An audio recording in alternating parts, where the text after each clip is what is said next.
because the Orthodox will tell you they don't believe in these things as talismans. These are not rabbit's feet. You don't rub them. You don't put them in your pocket. They're there for inspiration, but they're not there to be venerated in the true sense. So, now those Roman emperors, oh, I hope you've eaten. Maybe you shouldn't have eaten. Tiberius came right after Augustus. Augustus, of course, you know, was the adopted stepson, the nephew of Julius Caesar. Tiberius was so corrupt, he moved out of Rome. He had the Isle of Capri, where he had lavish orgies all day. Men, women, all kinds of things. Put people to death for spectacles. In fact, he was so cruel, he put to death the parents of Caligula. Caligula's father was a prominent Roman general. He presented such a threat to Tiberius that he put him to death. Poison. And then poisoned and forced his mother and brothers and sisters to all commit suicide because Caligula was the youngest. He spared him.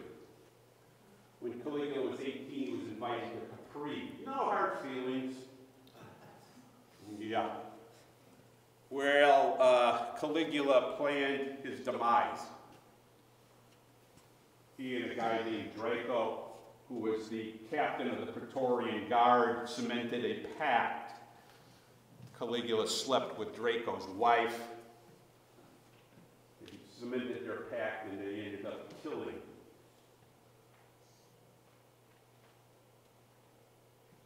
the heir to the Roman throne, which was Tiberius' son. Caligula at first started real well, but it looks like he got a brain fever of some sort, went completely insane. Slept with his sister, killed his first wife, kept her around, even though she was rotting. Spent money like he was crazy. Composed plays and forced people to sit in the hot Roman sun while he acted them out. When people passed out, too bad.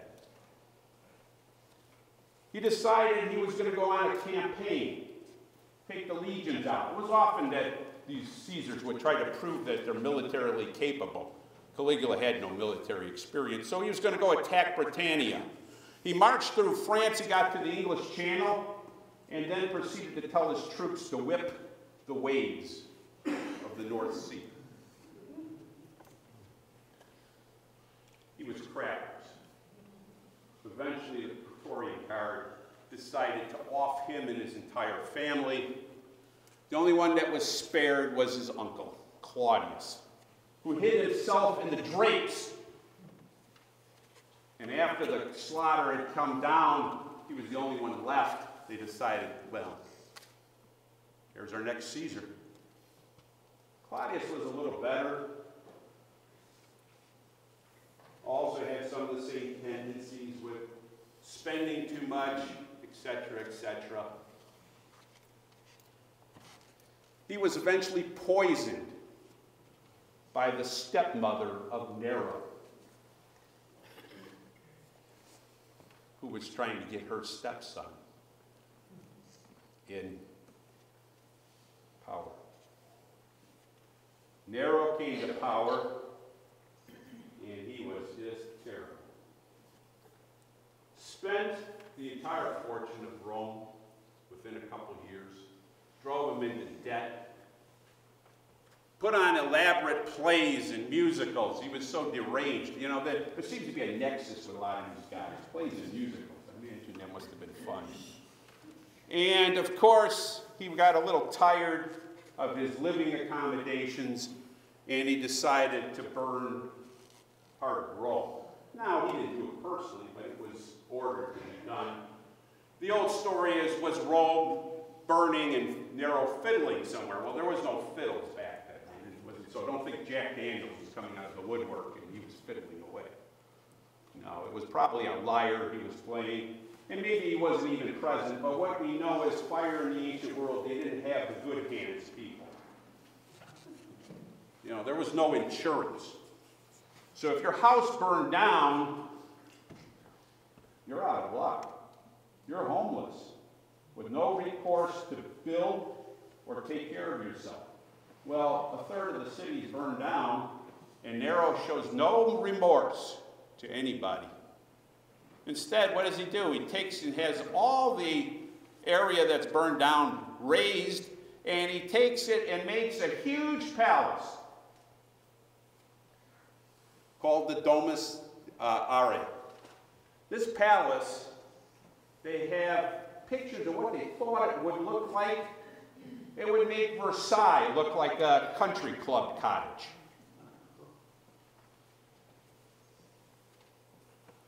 Eventually, Nero would be so despised and hated that he ran for his life. He was pursued by Roman legionnaires and ended up committing suicide. So against that backdrop, what are people looking for? You know, when your politics stink, you don't look to politicians for your inspiration, do you? What do you look for? Tranquility, peace. Where are you finding that? Faith. People are turning to a new religion, which is making claims of an afterlife, peaceful, etc. So, up until Nero, Christians are viewed as a little bit like a cult. Nice people, but don't bother me unless I'm part of you. But people are making the effort. They're reaching out. They're trying to proselytize, get people interested. Romans don't care until Nero decides to blame Christians for the fire and starts to persecute them actively. Those persecutions last all the way up until the Emperor Trajan, who had like a don't ask, don't tell policy.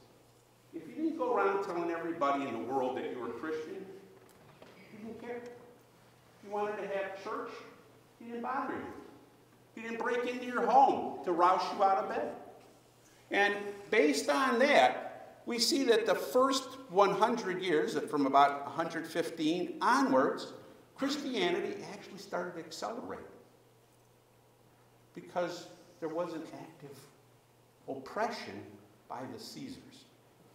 The oppression would begin again in the middle of the 200s and would really amp up under a Roman emperor by the name of Diocletian. Diocletian was one of the last emperors of the West. He was fighting the Persians in the east, he was fighting the Germans to the north, and everything was kind of going badly. And one of the things that he was very frustrated with was Christians who served in the legions wouldn't serve and pledge loyalty to Caesar, as in to Diocletian. And that was one of his problems with them. It will be the efforts of people like St. Paul who really pushed Christianity. Paul was not one of the original 12 apostles. He came right afterwards. He never ran with Jesus. He didn't see Jesus. Of course, we know part of his story was he had, at least the story goes, a conversion, blinded on the road home from Damascus. Heard the voices, and came and talked to the remaining apostles about his desire to preach and proselytize. They don't believe him. And he says, you know what, guys, you can talk all you want with the Jews, but you're never going to make this grow. You got to talk to the Gentiles. Well, the Gentiles is what? The world outside, yeah. The Greek-speaking and Romans, the Latin-speaking peoples. And we know that he was very prolific about it. He probably would have had the world's Travelers Award back then. Look at how far he went. 4 journeys. And, you know, we're not talking jets. We're talking walking, ships, staying amongst congregants in all these places. And we know from his various letters to various congregations, he was attempting to give them direction. Because one of the things we know about Christianity, like most major religions, the spiritual impetus, they didn't leave you with a guide like franchises, like McDonald's. They didn't say, this is what makes a church. Or you do this many times, or you do this. There was no business plan. You had to develop those things. And that meant local people gathering together, and oftentimes, you know, people get together to get squabbles going. I don't think we'll do it this way. No, we'll do it that way. Oh, no, you know. And of course, who would they go back to? Paul. Give us instruction. Tell us your thoughts. And he did. Of course, you know, Paul ultimately ended up dying in Rome.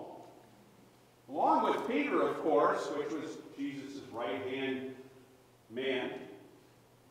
And they would be considered to be part of this early group of people, martyrs, inspiring Christians who've given it all for their faith. Now, the 2 up here are 2 of some of the original Christian martyrs, Sebastian and St. Andrew. St. Andrew, of course, being one of the first apostles, Sebastian coming from the latter part of the 100s, early 200s.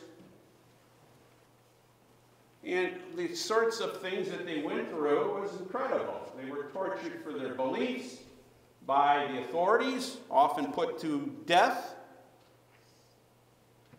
And if they did escape death, they often would go back for seconds. Sebastian, you know, it looks like he was riddled here with arrows.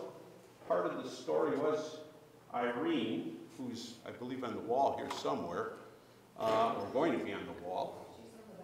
Back wall, I'm sorry.